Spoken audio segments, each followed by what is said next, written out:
Hi, European history friends. Today we're going to talk a little bit about the Protestant Reformation that's going to start in Germany in the early 1500s. And the most important question is, why the heck should we care about the Protestant Reformation? Who cares about some German monk nailing things on a door?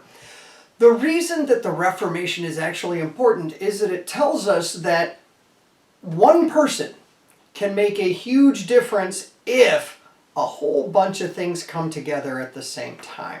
And also it's important because the Protestant Reformation is going to come about because of the Renaissance, and then it's going to then lead to the scientific revolution, which will lead to the Enlightenment, which will lead then to the formation of the United States of America, which is a really big deal. And the way that we think is going to be built on the Renaissance, Reformation, Scientific Revolution, Enlightenment, stuff like that. And so that's why we're talking about it. All right. One of the things you may have wondered is, why am I wearing this extremely cool shirt? And that's because at Groves on Wednesdays, usually we wear Hawaiian shirts. I don't have a Hawaiian shirt because the colors just don't go.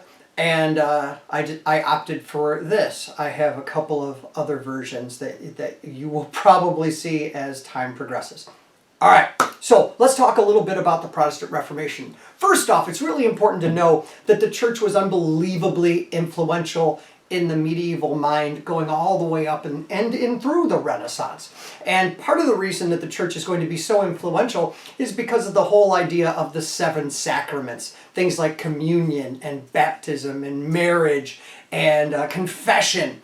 These things are super important to the medieval mind and in through the Renaissance. The idea that the church controls your very soul is a huge idea, and so you had to listen to the church if you wanted to save your everlasting soul. The church also collected the tithe, which was a tax, and so on a daily basis you had to think about the church for numerous reasons. Also, if you ran into an illness, you could go to a monastery possibly, or an abbey, and maybe get some aid. Your priests were the only people who could read and write, and so they're not only going to be important because they can read the Bible, which you can't. It's actually not legal for you to read the Bible, but you couldn't anyway because you couldn't read Latin. Probably couldn't read anyway. But here's the deal. A priest could read and write in Latin, and so they were extremely important also for government positions and working part-time as scribes and things like that. The church also owned a substantial amount, not only of the wealth, but also of the land throughout Europe. And so the church is super, super important. Unfortunately, one of the things that has a tendency to happen with power is that it can corrupt. And the church started to be less and less interested, it appeared, in the spiritual world and more interested in the secular world. And so what you started to have is church jobs being sold to the highest bidder, simony. You had rampant corruption. Do not look up Alexander VI and the Dance of the Chestnuts. Just don't do it. Okay, that was a pause. Another real problem was some priests or bishops or some of the higher level people were not necessarily there because of their piety or their faith. They were there because they purchased their jobs, and they had very little interest in performing regular church duties. So you had priests who just didn't show up for work. You had bishops who didn't show up for the job. And this can really cause a real problem.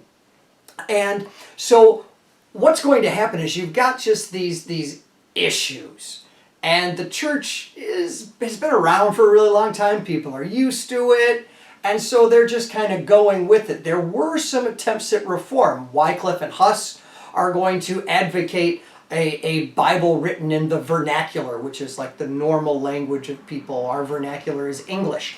And they also thought that the Bible should be the true authority.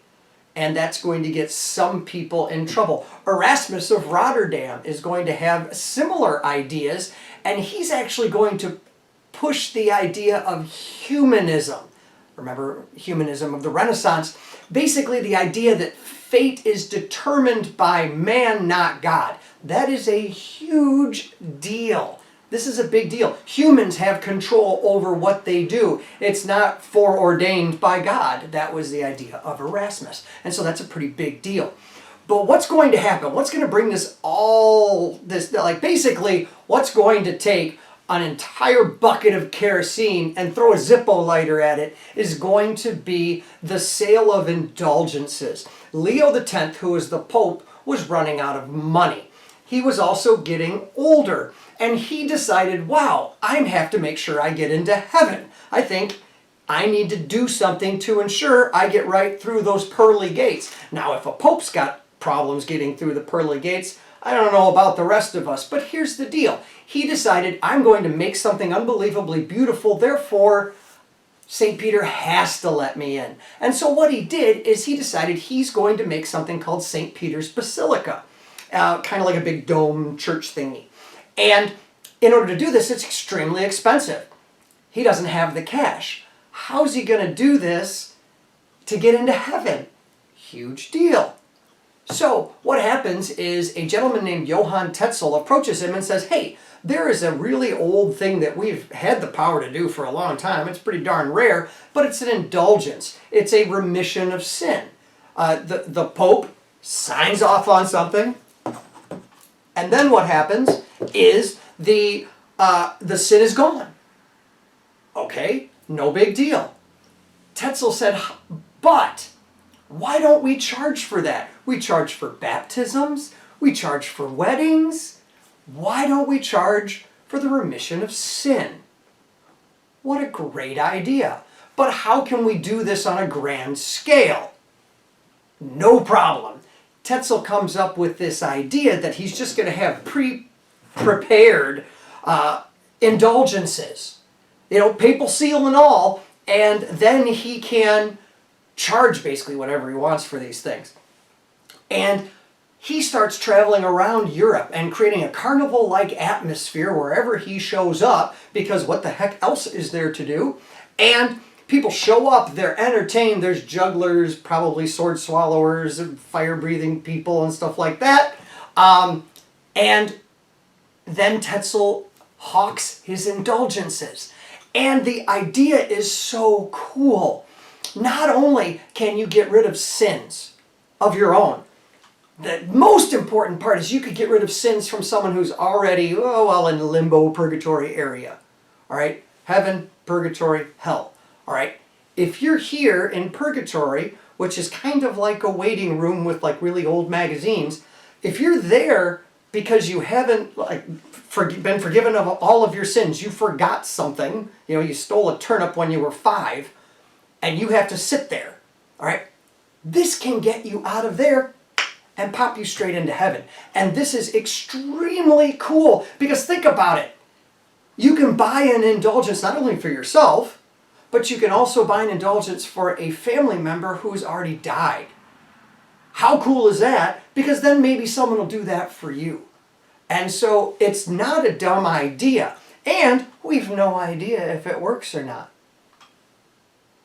But the most important thing is it made money. I did the maths on this, and some of them cost as much as if today your family was to just give your car away to someone. This is a really expensive item. This isn't something you're like, ding. This is a real big deal. And it had to be in order to make up the funds that the Pope needed. All right. This is not going to go over well for people who are advocates of a church that maybe Jesus would have recognized. The Jesus who said it was harder for a camel to get through the eye of a needle than a rich person, or the other way around. This is the thing. And what's going to happen is some people are going to look at this and be like, wow, I can't believe people are falling for this. Just like if you have televangelists who tell you that, I need a new jet or else the world will come tumbling down or something like that. That's just silly. All right? But it works. It always works. So, what's going to happen is Tetzel's going to make a ton of dough, and they're going to be able to build St. Peter's Basilica. However, one guy in particular is going to notice this. His name was Martin Luther, and he was a German monk.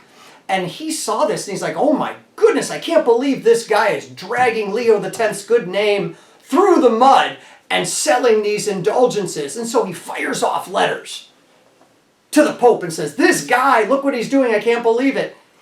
And he gets no response. And this is a real big deal.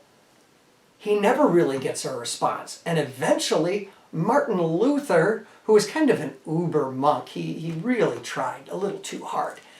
He is going to realize, wait a minute, the Pope is in on it.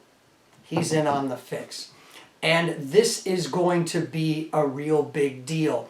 And this coincided with exactly at the same time that Martin Luther had come across the epistles of St. Paul that stated something to the effect of, the just shall live by faith.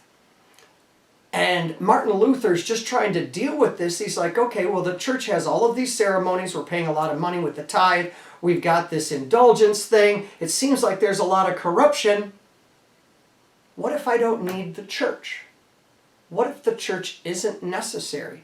What if it's just here? What if it's just me? What if I just have faith? And that happened at the same time, and it just crashed together. And what's going to happen is Martin Luther is then going to decide, I need to debate this. I've got to talk about this with people. I'm fired up. And so he writes this down, 95 of them. It's 95 theses with a TH. And he's going to nail it on the door of Wittenberg, of the Wittenberg church. He's like, and basically that was a challenge to debate. And initially no one took him up on it, but eventually his ideas started to get out there. They were pretty simple ideas, like faith alone is a big, well, it's simple, but it's a big deal. Eventually that means you don't really need to have these religious ceremonies. You just have faith and then you're going to be fine. Next, the idea of the priesthood of all believers. Everyone was basically their own priest, so you didn't necessarily need a pope or clergy or anything like that. You didn't need the whole entire church hierarchy. Also, just like the earlier reformers like Wycliffe and Huss and Erasmus, the Bible should be the true authority, and you should be able to read the Bible. So put it in the vernacular. In this case, make a German Bible, which he did, and talk to the people in the language they understood. The Catholic Church ceremonies were performed with the priest facing in the exact opposite direction of the people, speaking in Latin. People didn't understand Latin. They were there because they had to be. But Luther thought, why don't we talk to people? And then he added something else. He added something called a sermon, which is basically like teaching and using the Bible as a guide. So it's kind of like you add a little bit of a lesson to it, some life skills and cool stuff like that. And so this is going to be extremely appealing to people. However, he is going to be eventually challenged. And obviously he's going to be challenged because the church can't allow this kind of heresy to continue. At this point, I bet you've been like, I just want to be on my phone. Or if you're on your phone, you're like, I want to open a different page or something. Feel free to do so. It's a good time for a break. Back already. So, what eventually is going to happen to Martin Luther is the Holy Roman Emperor Charles V, oh he of the Habsburg chin. Seriously, we've talked about that in my class. He is going to eventually kind of put Luther on trial. And he's going to call him forth at the Diet of Worms. And Luther's given the chance to recant. He chooses not to. And this is going to start everything just kind of moving. The Pope just really didn't respond quick enough. And because of that, Luther's ideas are going to start to take hold in various parts of Germany and various principalities. I say principalities because various Germanic princes looked at what Luther was saying and they're like, wow, that's kind of neat ideas. I also like the fact that I don't have to pay all of my peasants' taxes to Rome. Maybe I can keep some of them myself. So obviously there's an economic reason that some of the Germanic princes would have supported Luther's ideology. But also, the other really important reason, there's two really important factors that come into play. One of them is that Luther was in contact with a bunch of young, educated men, college-aged men. And college-aged people as a whole are a rebellious sort. You're supposed to be. That's what you're supposed to do. If you never rebel against your parents and authority, things are going to be really boring and things will never change. So what's going to happen is young men are going to get this information and they're like, this is really cool. I'm rebelling against the man. That's just a really cool feeling. Next, the printing press. The printing press is going to be the real catalyst for all of this. The printing press was the internet of the day. This was huge. Once Martin Luther's 95 Theses were placed onto a pamphlet that anyone could put in their pocket and walk around and look at it and memorize it and things like that, then anybody could argue it. Anybody could talk about it. When the Bible came out, then everyone became a religious scholar, and then everyone could argue like arguing on the internet today. That's annoying. Even if you win, you can't win on the internet. It's just really difficult. But that's what started to happen. And so these ideas spread because you could quickly and cheaply reproduce the ideas. All right. What will eventually happen is there's going to be a rebellion of the peasants in Germany. An army that might have been as large as 300,000 is going to try to push Luther's ideas. But they're going to go a bit too far in the mind of Luther, and they're going to start rebelling against the social hierarchy of the day and the people that had supported Martin Luther, some of the princes. And Luther's going to turn around and denounce those who were fighting in his name. And he's going to write a tract that was called Against the Murderous Thieving Hordes of Peasants. No bias in there whatsoever. But what's going to happen is he's pushing for stability. He's pushing for normalcy. And it is going to end up killing about a third of the people who rebelled. About 100,000 people ended up dying in the Peasant Rebellion. So what's going to happen? And we know that eventually with the Peace of Augsburg, Germany is going to be able to figure out, each prince is going to be like, okay, I want to be Catholic. If you want to be Catholic, stay here. If you don't, go away. Completely fine. All right? But the most important thing to know about all of this, why is this all a big deal, is really that people took out a real base of power. The Catholic Church was huge and unbelievably powerful. And the people took it out. Right? It still existed, but the power was diminished dramatically. It's going to lead to the wars of religion, which were unbelievably horrific. It's going to lead eventually to, we'll talk about this in a little bit, the scientific revolution and thinking about new things and questioning authority and stuff like that. All right, so that's a big deal. It was appealing, like what Luther was saying was appealing because you were questioning authority. That's just so cool. Also, people were in charge of their own fate. That is extremely empowering. It's cool to do that. It just feels good. And eventually what's going to happen is the Renaissance leads to the Reformation, which leads to the scientific revolution, which leads to the Enlightenment, which continues on to this day. And so really that's why the Reformation is such a big deal. Thanks guys for listening. I hope you have a great day.